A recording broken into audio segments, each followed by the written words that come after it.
প্রিয় দর্শক, আপনারা যে দৃশ্যটি দেখতে পাচ্ছেন এটা হচ্ছে দ্বীপ জেলা ভোলার চরপেশন উপজেলার সর্ববৃহৎ ইলিশ মাছের ঘাট সামরাজ বাজার। আর এই সামরাজ বাজারে দেশের বিভিন্ন প্রান্ত থেকে ইলিশ ভক্ত জনসাধারণ, পাইকার এবং মাছের ব্যবসায়ীরা এখানে চলে আসে মাছ কেনার জন্য। প্রিয় বন্ধুরা, আপনার যদি ইলিশ মাছ প্রিয় হয়ে থাকে তাহলে আপনি চলে আসতে পারেন চরপেশনের এই সর্ববৃহৎ জনপ্রিয় ইলিশের ঘাট সামরাজ বাজার। এখানে আসলে আপনি পাবেন বঙ্গোপসাগরের সদ্য ধরা রূপালী তরতাজা ইলিশ মাছ, সেই সাথে দেখতে পাবেন এখানকার জেলেদের জীবনযাত্রার মান কতটা সুন্দর এবং সামরাজ বাজারে ব্যবসায়ীদের অমায়িক মন কাড়া সুন্দর ব্যবহার। সেই সাথে আরো দেখতে পাবেন এখানকার প্রকৃতির যে সুন্দর দৃশ্যগুলো রয়েছে, মনে হবে এখানকার নদীগুলোর দৃশ্যগুলো কোনো এক নৈসর্গিক সৌন্দর্যের মধ্যে আপনি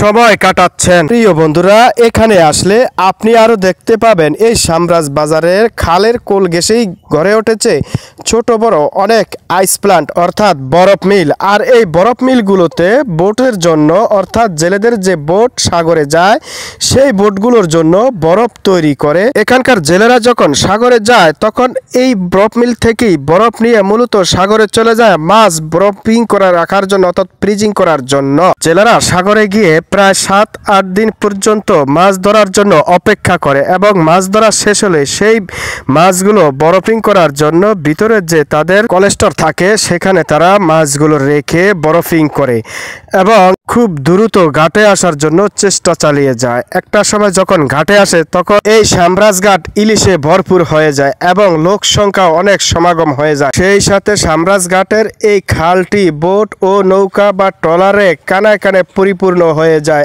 এবং লোক সংখ্যা অনেক বেশি থাকে এবং ব্যবসায়ীদের বেচা কিনাও অনেক বেড়ে যায় এবং তারা খুব হাসি খুশি থাকে। প্রিয় বন্ধু, আপনি বাংলাদেশের যে কোনো প্রান্ত থেকে এই সামরাজ ঘাটে যদি আসতে চান তাহলে প্রথমে চলে আসতে হবে দ্বীপ জেলা ভোলাতে, তারপরে চলে আসতে হবে আপনি চরপেশনে, এরপর চরপেশন থেকে আপনি চলে আসতে হবে চেয়ারম্যান বাজারে, এরপর চেয়ারম্যান বাজার থেকে আপনি সোজা চলে আসতে পারবেন এই সামরাজ ঘাট। প্রিয় দর্শক, আপনার কাছে যদি এই ভিডিওটা ভালো লাগে তাহলে এইরকম ইন্টারেস্টিং ভিডিও পেতে আমার পেজটিকে প্রথমে ফলো দিয়ে সাথেই থাকবেন। আর ইতিমধ্যে যদি আপনি ফলো দিয়েই থাকেন তাহলে আপনাকে অসংখ্য ধন্যবাদ। প্রিয় বন্ধু, আপনার কাছে যদি ভিডিওটি ভালো লাগে তাহলে অবশ্যই একটি লাইক এবং একটি শেয়ার করে আপনার আপনজনদেরকে ভিডিওটি দেখার সুযোগ করে দিবেন। সেই সাথে ভিডিওটি কেমন হয়েছে কমেন্ট বক্সে আপনি জানিয়ে দিবেন, আরও জানিয়ে দিবেন আপনি কোথা থেকে ভিডিওটি